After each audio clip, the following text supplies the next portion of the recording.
네, 오늘은 예고해드린 대로 바이오스테롤이 이 알테오젠에 대한 기업 분석을 해드리도록 하겠습니다. 제 옆에 김진수 이데일리 바이오 플랫폼 기자 나와 계십니다. 어서 오세요. 안녕하세요. 네. 자, 알테오젠 같은 경우에는 그 정맥 주사를 피하 주사 네, 제형으로 바꾼 네, 굉장히 맞습니다. 뭐라 그럴까 독자적이고 경쟁력 있는 그런 네. 바이오 기술이 있는데 네네. 최근 또 추가 계약에 대한 긍정적인 흐름들이 있는 건지 궁금한데 네. 어떤 이슈입니까? 네, 이제 예. 말씀해 주신 대로 이제 알테오젠은 피하 주사 제형을 기존 정맥 주사 제형을 피하 주사로 바꿀 수 있는 기술을 보유하고 있는 기업인데요. 최근에 이제 가장 주목받은 것은 머크 MSD가 이제 FDA로부터 이제 키트루다 큐렉스라는 제품을 품목 허가 받으면서 주목받았는데요. 이제 올해 남은 기간에 이제 2건의 기술료, 이제 마일스톤이라고도 하는데, 를 추가 확보할 수 있을 것으로 예상됩니다. 알테오젠이 이제 확보할 것으로 예상되는 기술료는 4달 중 이제 유럽에서 머크의 항암제, 키트루다 피하주사 제품, 키트루다 큐렉스의 허가에 따른 것이 하나 있을 것 같고요.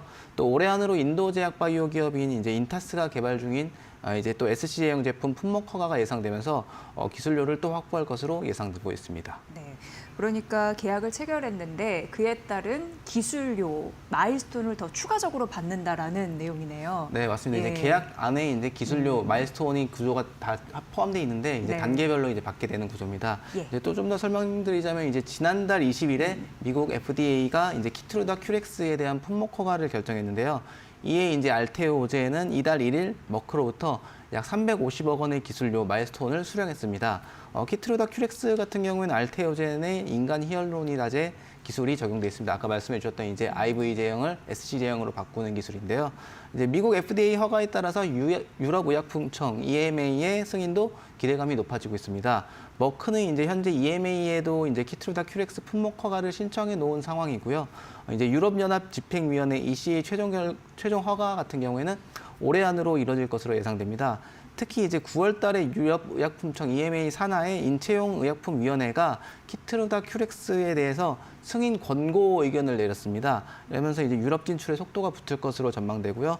알테오젠 측에서는 이제 올해 이제 허가받은 아일리아 바이오시밀러 제품인 아일럭스 B의 경우 7월 달에 이제 유럽의약품청 산하 약물사용 자문위원회로부터 품목 허가 긍정 의견을 획득하고 2개월 뒤에 이제 정식 허가를 획득했던 만큼 이번 이제 큐렉스 같은 경우에도 9월 달에 허가 긍정 의견을 받은 만큼 11월 달에는 유럽 허가가 이뤄지지 않겠냐 이런 식으로 전망하고 있습니다. 네.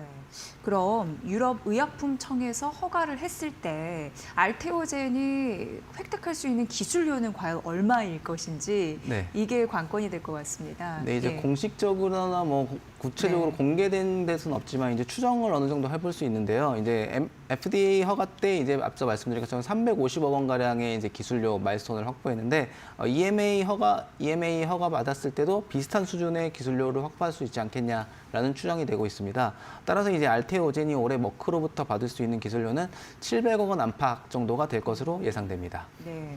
그러니까 올해 키트루아 SC를 통해서 허가를 통해서 받을 수 있는 기술 수출료는 한 700억 원 가량이다라고 네, 말씀해 주셨고 인도 제약사도 있잖아요. 네네. 여기 기술료는 어느 정도 규모가 되는 건지 사이즈가 궁금합니다. 네, 아까 처음에 말씀드렸던 이제 인도 제약사 이제 인타스로부터도 기술료 확보가 예상되는데요. 이제 2021년 1월달에 알테오젠은 인타스와 이제 인간 히알루로니다제 기술을 적용한 SC 제형 제품 개발과 상업화에 대한 독점적 기술 수출 계약을 체결했습니다. 인타스 같은 경우에는 알테오젠 기술을 활용해서 총 2개의 품목을 SC 제형으로 개발 중인데요. 이 중 한 가지 파이프라인의 개발 및 허가가 올해 안으로 예정돼 있는 겁니다. 따라서 이제 인테스가 구체적으로 어떤 제품을 SC 제형으로 개발하는지에 대해서는 공개되어 있지 않지만 기술료 확보의 측면에서는 문제가 없을 것으로 보여지고 있습니다. 그러니까 인도 제약사 이름이 인타스이고 여기와 이제 기술 계약을 맺었는데 그 사이즈는 머크사 대비해서는 어느 정도인지 궁금한데요. 네, 아무래도 예. 머크의 키트루다 예. 같은 경우에 이제 글로벌 1위 의약품인 만큼 굉장히 규모가 컸지만 뭐 이것도 뭐 작다고 하면 작을 수도 있지만 또 의미 있는 수준이기 때문에 좀 설명드리자면은 인타스와 이제 알테오젠이 맺었던 총 계약 규모 같은 경우에는 1,650억 원, 1억 1,500 5,700만 달러 정도가 되는데요. 단순 계산 시 이제 파이프라인 하나당 약 5,750만 달러, 한 820원 가량의 기술료가 책정돼 있고요. 이번 품목 허가 시에는 100억 원 안팎의 기술료를 수령하지 않을까 이런 식으로 분석되고 있습니다. 알테오젠 측에서는 이제 인타스와의 계약이 이제 2개 파이프라인에 대해서 알테오젠의 기술을 적용하는 계약인 만큼 이번에 1개의 파이프라인에 대한 품목 허가가 이뤄질 것으로 예상하고 있고 늦어도 내년 초에는 허가가 이뤄질 것으로 기대하고 있습니다. 네. 그럼 이제 품목 허가가 이루어진 만큼 기술료는 들어오는 거고 이제 더 좋은 건 판매를 했으니 로열티도 들어오잖아요. 네, 이것도 맞습니다. 긍정적으로 실적에 영향을 미칠 것 같은데 어떻게 보세요? 네, 이제 네. 앞서 말씀드렸처럼 기술 수출이라는 네네. 계약은 이제 계약금과 뭐 마일스톤으로 구성되어 있는데 일반적으로 이제 마일스톤은 일시적으로 수령하는 금액입니다. 어떤 단계를 충족하게 되면은 이제 확보할 수 있는 금액인데요. 이 로열티라는 것은 판매에 따른 로열티이기 때문에 또 판매가 얼마나 되느냐에 따라서 확보할 수 있는 금액이라고 생각하시면 되고요. 올해 이제 일시적으로 확보하는 기술료는 앞서 말씀드린 것처럼 700억과 100억 정도에서 뭐 800억 정도 수준이 될 것 같은데요. 이와 별개로 이제는 로열티를 통한 슬쩍 상승도 예상됩니다. 일반적으로 이제 기술 수출 금액 규모는 계약금과 마일스톤으로 이루어져 있다고 말씀드렸는데 판매 로열티에 대한 부분은 따로 기재가 되지 않습니다. 왜냐하면 이제 판매 로열티는 말 그대로 판매가 얼마나 되느냐에 따라서 이제 지급되는 부분이기 때문에 규정을 할 수 없는 부분들이 있고요. 이제 그 대신 이제 어느 정도의 비율로 로열티를 가져온다라는 정도는 이제 상호 간의 계약을 맺게 되는데 일시적으로 이제 들어오는 기술료와 달리 로열티 같은 경우에는 지속적으로 들어오기 때문에 그 규모가 훨씬 더 커질 수도 있다고 보여집니다. 네. 앞서서 기자님께서 키트루다 SC 얘기해 주셨고 그리고 키트루다 큐렉스 제품 말씀해 주셨는데 그러면 큐렉스 제품을 통해서 들어오는 뭐라고 그럴까요? 로열티 그것도 사이즈가 어느 정도 되나요? 네, 이제 예. 키스트로다 SC가 이제 제형에 대한 부분이고 예. 큐렉스가 제품명이라고 할 수 있는데요. 예. 이제 큐렉스 같은 경우에는 판매 매출에 따라서 로열티를 확보하게 됩니다. 알테오젠이 로열티 비율은 비공개지만 업계에서는 약 4에서 5% 수준으로 예상하고 있고요. 머크는 이제 키트로다 SC 제형 이제 큐렉스라는 제품이 2028년에 전체 키트로다 매출의 60%를 차지할 것으로 전망하고 있습니다. 그러니까 기존의 IV 제형을 한 60% 대체한다라고 보시면 되고요. 2034년에는 이 정맥주사 IV 병용 시장까지 포함해서 80%가 키트로다 큐렉스, 그러니까 SC 제형으로 제품으로 대체될 것이라는 전망을 하고 있습니다. 업계에서는 이제 2030년에 키트로다의 연 매출을 최대 422억 7천만 달러로 잡고 있는데요. 60조 5천억 원에 달합니다. 네. 이제 어림잡아 계산했을 때 키트로다 SC를 통한 로열티 규모만 연간 1조 원, 넉넉하게 잡았을 때는 2조 원까지도 될 수 있을 거라도 보여지고요. 이 밖에도 이제 알테오자는 키트로다 큐렉스의 누적 매출 요건 달성, 이외에 다른 요건들을 또 달성하는 경우에 남은 마일스톤 1조 4천억 원까지도 수령할 수 있게 됩니다. 예. 그러니까 크트루다 SC는 제형이고 그 뒤에 붙는 큐렉스는 제품 이름이다라고 하셨고 앞서서 인도 제약사 말씀해 주셨잖아요. 인타스 그 계약을 통해서 로열티는 얼마 정도 받을 수 있습니까? 네, 이제 인타스와 계약을 맺은 이제 내용을 좀 살펴보면은 판매 로열티 관련해 가지고는 최대 2자릿수의 %로 설정돼 있습니다. 이에 이제 판매에 따른 로열티가 기술료를 더 빠르게 앞지를 수도 있고요. 알테오젠 측에서는 올해 안으로 추가 기술료 확보가 예정돼 있는 만큼 내년 예정돼 있고 품목 허가와 관련된 것인 만큼 내년부터는 더 큰 규모의 판매 로열티를 확보할 것으로 예상하고 있습니다. 네. 알테오젠 최근 또 증권사에서 탑픽으로 내세운 데가 또 곧잘 있던데 예, 관련 내용 잘 들었습니다. 이제 두 번째 바이오 스토리 들어가 볼 텐데 휴비츠입니다. 4분기부터 본격적으로 사업 확대에 나선다고 들었는데 포트를 어디까지 확장할지 궁금합니다. 네, 예. 이제 휴비츠가 새로운 성장 동력으로 꼽은 덴티스트리 사업 부문이 매출이 4분기부터 본격적으로 발생할 예정인데요. 휴비츠 같은 경우에는 내년에 이제 덴티스트리 사업부에서 100억 원의 매출을 올릴 것으로 예상하고 있습니다. 이어서 이제 자회사 오스비스라는 곳이 있는데요. 100% 자회사인데 이를 통해서는 중국 임플란트 시장에 진입합니다. 역시 이제 내년 매출 100억 원 가량을 목표로 잡고 있고요. 중국의 임플란트 시장 같은 경우는 향후 성장 요인이 굉장히 많기 때문에 그리고 또 수입 브랜드의 비중이 높기 때문에 오스비스의 이 중국 시장 임플란트 시장도 연착륙이 예상되고 있습니다. 네. 기자님께서 디지털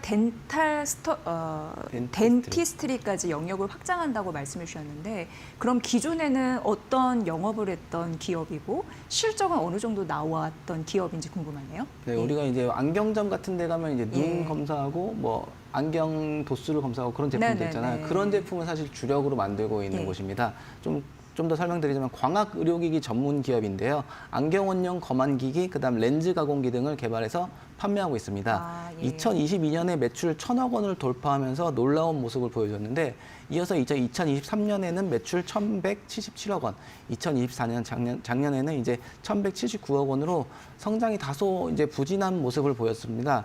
휴비츠 같은 경우에는 정체된 실적을 다시 한번 끌어올리기 위해서 올해부터 본격적으로 디지털 덴티스트리 사업 확대에 나섰고 본격적인 매출과 함께 성장이 기대되는 상황이라고 보시면 됩니다. 네.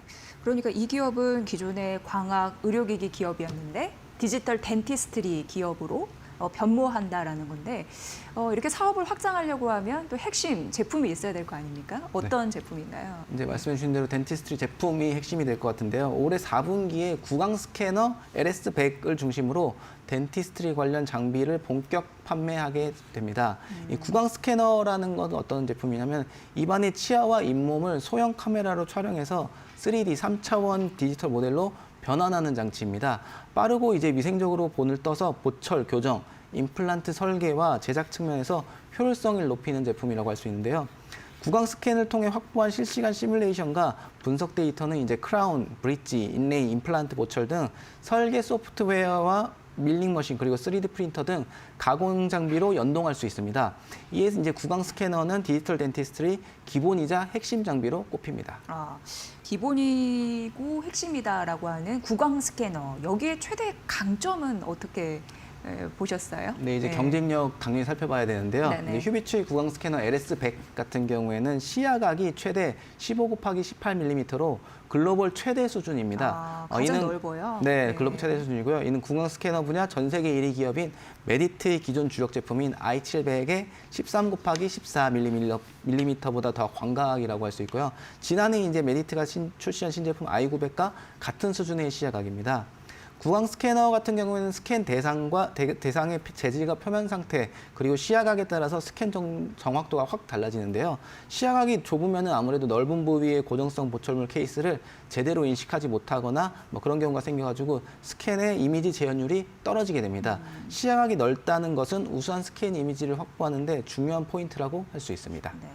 그러니까 아무래도 시야가 넓다라는 것에서는 쉽게 얘기해서 다양하게 볼 수 있다라는 거니까 네, 맞습니다. 최대 강점을 보인다는 거고 글로벌 기준으로도 최대다 이렇게 말씀해 주셨고요. 기존 제품들과는 시너지가 좀 날 수 있는 장점도 있나요? 네, 앞서 어떻습니까? 예. 잠깐 말씀드렸지만 이제 예. 이 디지털 덴티스트리 기본이 이제 구강 스캐너고 이어서 밀링 머신, 3D 프린터까지도 연결될 수 있는 부분인데 구강 스캐너 이후 솔루션 라인업이 이미 구성돼 있다는 것도 휴비츠의 강점이라고 할 수 있습니다. 휴비츠는 이제 지난해 치과용 밀링 머신 릴리비스 밀을 출시했고 2023년에는 3D 프린터 릴리비스 프린트를 출시한 바 있습니다. 구강 스캔을 통해 확보한 이미지를 인공 치아와 같은 보철물 이제 가공 제약에 사용이 가능해 이제 다른 곳으로 이제 제작하는 불편함이 없이 자체적으로 치과 내에서 모든 작업을 완료할 수 있다는 점이 강점이 될 수 있고요. 국내에서는 이제 구강 스캐너, 밀링 머신, 3D 프린터 등 디지털 덴티스트리 풀 라인업을 보유한 것은 휴비츠가 유일하다고 할 수 있습니다. 메디트의 구강 스캐너 가격이 1,500만 원 정도 이제 안팎으로 알려져 있는데 휴비츠의 구강 스캐너 가격은 이보다 더 낮고 특히 이제 밀링 머신 또는 3D 프린터와 패키지 판매하는 경우에는 매출과 가격 경쟁력 두 마리 토끼를 잡을 수 있지 않을까 이런 식으로 전망되고 있습니다. 네. 디지털 덴티스트리 기업으로서 확고하게 되려면 사업 매출이 또 잘 나야 됩니다. 내년에 얼마 정도로 목표를 잡았습니까? 휴비츠는 이제 구강 스캐너, 밀링 머신, 3D 프린터 아까 말씀드린 대로 패키지 판매 같은 것도 고려 중인데요. 글로벌 시장에 이제 적극적으로 경쟁력을 알린다는 계획이고 치과 시장 연착륙을 위해 노력 중인데요.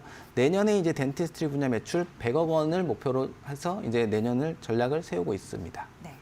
휴비츠 기업에 대해서 말씀드리고 있는데 여기에 자회사가 임플란트 기업도 하나 봐요. 그런 사업도 네. 예, 출시가 예고가 되어 있네요. 네, 이제 예. 휴비츠의 자회사인 오스비스 앞서 예. 말씀드렸는데 최근 임플란트로 이제 중국 시장에 진출하면서 역시 4분기부터 매출이 좀 본격적으로 나올 예정입니다. 오스비스 같은 경우는 중국 국가약품 감독관리국으로부터 임플란트 제품에 대한 인증을 획득해서 이제 세계 최대 덴탈 시장인 중국 진출을 앞두고 있는데요. 중국 국가약품감독관리국 인증 같은 경우에는 중국 내 의료기기 판매를 위한 필수 요건이기 때문에 준비를 마쳤다라고 볼 수 있겠습니다. 갑자기 궁금해지는 게 이제 중국 시장에서 임플란트를 판매하는 거잖아요. 그러니까 시장의 사이즈, 중국이 인구가 많아서 그런 건지 궁금한데 특별한 이유가 있을까요? 네, 말씀해 주신 대로 아무래도 규모 자체가 네. 우리나라와는 다르게 뭐 엄청난 인구가 있기 때문에 뭐 다르다고 할 수도 있고요. 네네. 최근 몇 년간 이제 자료를 봐도 그런 게 뚜렷하게 나타나는데요. 이제 중국의 임플란트 시장 같은 경우에는 코트라 자료에 따르면은 2024년 임플란트 시술 수량이 630만 개에 달했습니다. 인구 고령화와 이제 구강 건강에 대한 관심이 높아지면서 임플란트 시장에 대한 수요가 계속해서 높아지고 있는 중이고요. 중국의 집중 구매 정책과 이제 임플란트 가격 인하 같은 경우에는 임플란트 수요를 확대했으며 중장기적으로는 임플란트 시장 기반이 확대되면서 성장세가 계속될 것으로 예상됩니다.